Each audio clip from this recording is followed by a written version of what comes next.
MP হওয়ার এক সপ্তাহের মধ্যে একটা ময়লা নদীতে ডুব দিছিলাম। তো অনেকেই বলছেন যে এমপি হয়ে তুমি ময়লা নদীতে ডুব দিলা কেন? কারণ বিডি ক্লিন গেছে আমার এলাকার ময়লা পরিষ্কার করতে সারা দেশ থেকে। তো প্রায় 600-650 ছেলে ময়লা পরিষ্কার করতেছে, কিন্তু গিয়ে দেখি কি আমার এলাকার ছেলেরা কেউ ময়লাতে নামে না, এরা ভিডিও করে।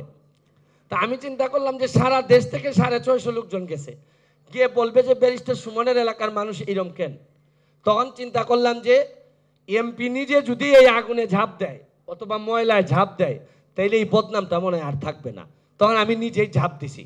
তো যে নদীটাতে আমি ঝাঁপ দিছি, এই নদীটারে সুন্দর করতে গিয়ে আমাদের এলাকার পুরা ল্যান্ডস্কেপটাই বদলাই যাচ্ছে এই নদীর কারণে। প্রায় 3.5 কিলোমিটার জায়গা আমি বের করে ফেলছি। এখন বিউটিফিকেশনের জন্য মাননীয় মন্ত্রী ছাড়া আমার আর কোনো উপায় নাই।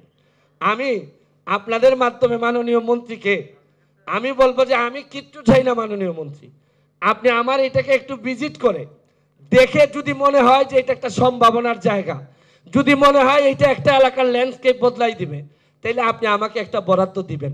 এই ফাঁকে আমি একটা তদবিরও আপনার কাছে করে নিচ্ছি। তাহলে আমার মনে হয় যে আমি যে কথা দিছি যে 4 বছরের মধ্যেই আপনাদেরকে আমার এলাকায় নিয়ে যাব, যে আপনারা দেখতে পারবেন যে একজন এমপি চাইলে বঙ্গবন্ধুর সোনার বাংলার একটা অংশ তার এলাকারে বানাইতে পারে। এই প্রমাণটা দেখানোর জন্য আমি মাননীয় মন্ত্রীর কাছে এই সুবিধাটা চাই।